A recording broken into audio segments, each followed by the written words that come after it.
Assalamualaikum warahmatullahi wabarakatuh. Salam sejahtera. Murid, kita berjumpa lagi dalam pembelajaran secara PDPR bagi mata pelajaran Pendidikan Jasmani dan Kesihatan tahun 5. Kali ini kita meneruskan pembelajaran kita dalam unit 11, Penjagaan dan Keselamatan Diri. Dalam topik penyakit, dan penyakit yang kita akan bincangkan pada kali ini ialah berkaitan penyakit demam campak, cacak air, rubella dan beguk. Semua penyakit-penyakit yang cikgu cakapkan ini adalah salah satu penyakit berjangkit. Okey, mak murid. Jika mak murid lihat pada gambar yang terpapar, ia menunjukkan adalah kesan ataupun simptom-simptom yang akan berlaku pada diri seseorang jika mengalami penyakit-penyakit tadi, iaitu demam campak, cacak air, rubella dan juga beguk. Sebelum kita membincangkan lebih lanjut berkaitan penyakit-penyakit tersebut, mari kita melihat apakah objektif ataupun standard pembelajaran yang murid akan dapat dalam pembelajaran kali ini. Melalui standard pembelajaran 6.1.1, iaitu murid dapat mengetahui simptom demam campak, rubella, cacak air dan beguk. Okey, murid, apakah yang dimaksudkan penyakit berjangkit? Dari apa yang cikgu dapat maklumat daripada sumber-sumber daripada internet, penyakit ataupun jangkitan ataupun yang dikenali infeksi ialah satu serangan kepada tisu badan organisma perumah oleh organisma penyebab penyakit, iaitu dalam badan kita mempunyai organisma perumah. Dan penyakit yang datang itu daripada organisma yang berada di luar badan kita. Pembiakannya dan tindak balas tisu perumah terhadap organisma ini dan toksin yang dikeluarkan. Jadi, apabila berlaku satu jangkitan pada tubuh kita, iaitu organisma ataupun yang kita sebut sebagai kuman, virus dan sebagainya, yang masuk dalam tubuh kita dan menyebabkan dia mengeluarkan toksin dan akhirnya menyebabkan badan kita terkena satu penyakit ataupun ketidakselesaan pada tubuh. Penyakit berjangkit juga dikenali sebagai penyakit yang boleh dipindahkan, iaitu daripada orang lain yang terkena penyakit tersebut dan terkena pada kita.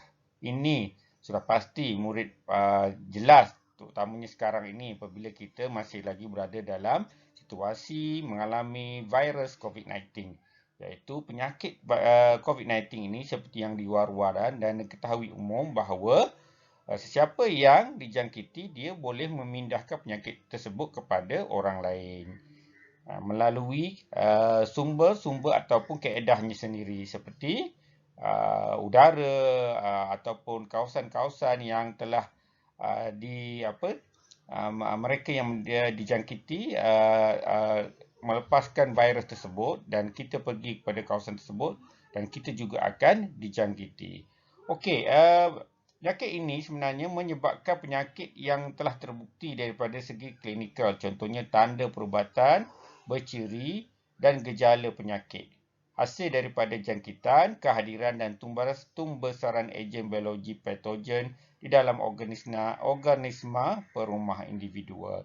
Jadi, ini juga menyebabkan kesan kepada imuniti tubuh kita, iaitu ejen yang setakat ini ia adalah ejen yang akan membenteras penyakit-penyakit ataupun yang menjaga tubuh ini daripada terkena daripada jangkitan luar dan akhirnya apabila ada virus ataupun kuman yang masuk dalam tubuh, ia boleh mengganggu imuniti ini dan akhirnya jika imuniti ini tidak dapat melawan dan sebab itulah kita akan mengalami jangkitan penyakit tersebut.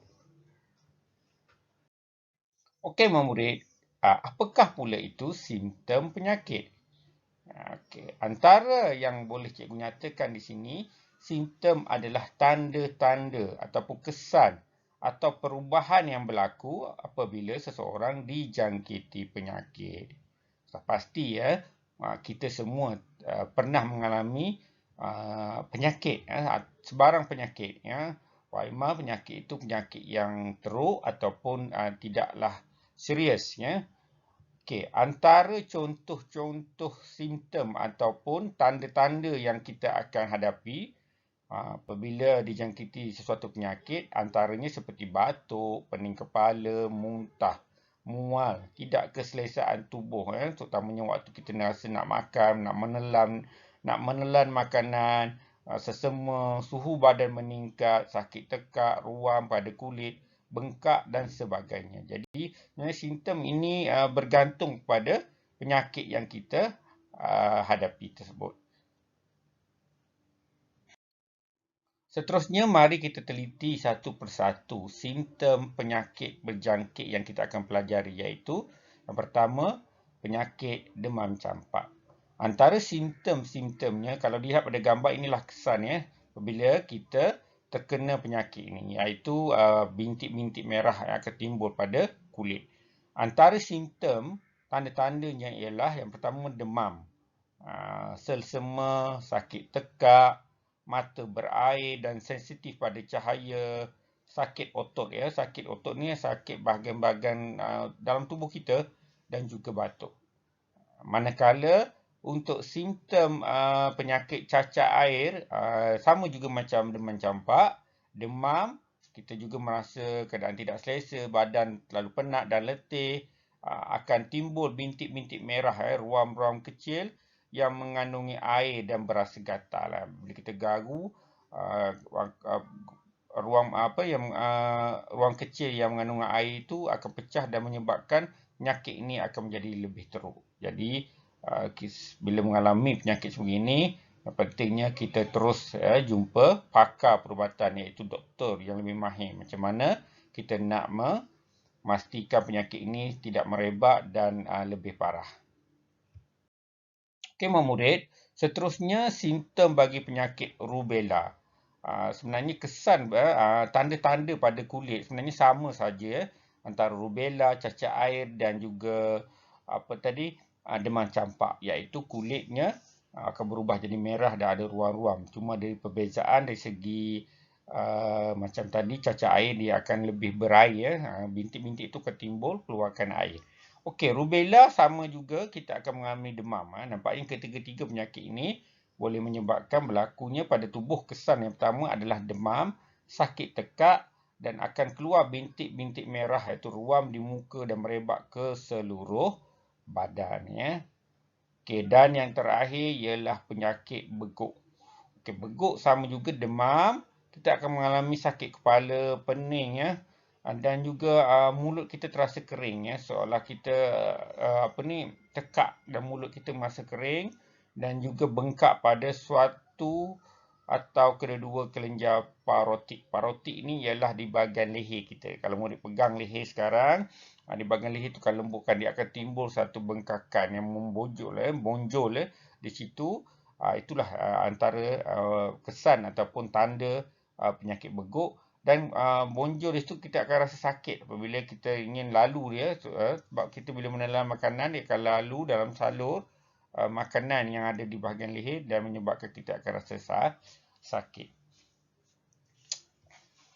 Okey, mak murid, sebelum cikgu pergi kepada akhir pembelajaran kita, iaitu melibatkan tugasan yang perlu dibuat, di sini cikgu ingin nyatakan bahawa semua penyakit, terutamanya penyakit demam campak dan juga cacak air dan juga rubella ini, kita boleh atasi cegahnya dengan kita mengambil vaksin ya, iaitu nama vaksin dia MMR ya, Mumps, Measles, Rubella. Ialah vaksin yang digunakan untuk melindungi tubuh daripada 3 jenis penyakit, iaitu demam campak, beguk dan rubella ya. Demam campak, beguk dan rubella ya. Tidak termasuk cacak air lah. Suntikan vaksin ini akan diberi 2 kali, iaitu ketika bayi berusia 9 bulan. Maksudnya kalau di peringkat kamu ni dah berumur berapa? 11 tahun. Jadi suntikan itu telah berlakulah waktu kamu lahir, iaitu selepas kamu lahir, iaitu dalam tempoh 9 bulan dan 12 bulan, iaitu 9 hingga 12 bulan. Dan ini penting ya sebenarnya, sama juga dengan vaksin ya pada orang dewasa sekarang ni, iaitu vaksin COVID-19 ya, untuk melawan penyakit COVID-19 ini kita diberi vaksin. Macam cikgu sendiri diberi vaksin Pfizer 2 dos ya, 2 kali suntikan, dan tujuannya untuk meningkatkan daya ketahanan tubuh kita apabila penyakit itu terkena pada kita. Jadi pentingnya vaksin ini kepada diri kita, kerana tubuh kita ni sebenarnya dah ada satu yang dikatakan tadi, antibody yang ingin melawan penyakit. Tetapi penyakit yang kita hadapi ni kadang-kadang adalah suatu benda yang baru, yang memerlukan kajian saintifik oleh pakar-pakar perubatan dan mengenal pasti apakah vaksin ataupun ubat yang boleh secara terus untuk melawan penyakit tersebut, seperti vaksin Pfizer tadilah yang diberi kepada orang-orang dewasa. Mungkin murid bertanya kenapa murid-murid di peringkat rendah, peringkat umur bawah daripada 12 tahun tidak diberi vaksin. Dan di sini juga dijelaskan bahawa imuniti sebenarnya orang dewasa lebih rendah daripada kanak-kanak. Jadi potensi apabila terkena penyakit COVID ni, dia sebenarnya kesan yang ketara adalah kepada orang dewasa, dan yang bahayanya dia boleh menjurus kepada kematian. Okey mak murid, seperti biasa cikgu akan berikan satu tugasan untuk penilaian bagi pembelajaran kita kali ini melalui pentaksiran bilik darjah. Di sini tugasan tersebut ialah murid perlu bina satu peta minda atau yang disebut peta ITING, simptom bagi salah satu penyakit yang kita pelajari hari ini, iaitu demam campak, cacar air, rubella atau beguk. Buat tugasan ini dalam buku latihan PJK dan murid boleh lihat contoh yang cikgu tunjukkan di sini sebagai panduan. Contohnya, cikgu ambil simptom beguk. Okay, apakah simptom beguk? Yang pertama, demam, sakit kepala, mulut kering dan juga bengkak pada suatu atau kedua-dua kelenjar, parotik dan berasa sakit ketika makan. Jadi ini contoh. Jadi murid boleh buat gaya yang berbeza. Tak semestinya bentuk macam inilah. Ini salah satu bentuk saja. Okey, dan akhir sekali cikgu nak ingatkan sekali lagi bahawa tugasan ini mesti dihantar pada cikgu lah. Cara menghantarnya sama ada murid boleh berhantar melalui Google Classroom. Ini cikgu sarankanlah Google Classroom. Ataupun jika tak dapat, murid boleh menghantar tugasan ini, hasil tugasan yang dibuat melalui aplikasi WhatsApp dan Telegram. Okey, murid-murid, sampai di sini saja pembelajaran kita. Cikgu ucapkan terima kasih atas kesudian murid-murid mendapatkan input pembelajaran kali ini melalui video yang telah cikgu rakamkan ini. Jadi, seperti biasa cikgu ucapkan juga murid-murid masih lagi berada di rumah, masih lagi dalam situasi kita mendepani COVID-19 ini, jadi murid-murid jagalah kesihatan, jagalah keselamatan diri.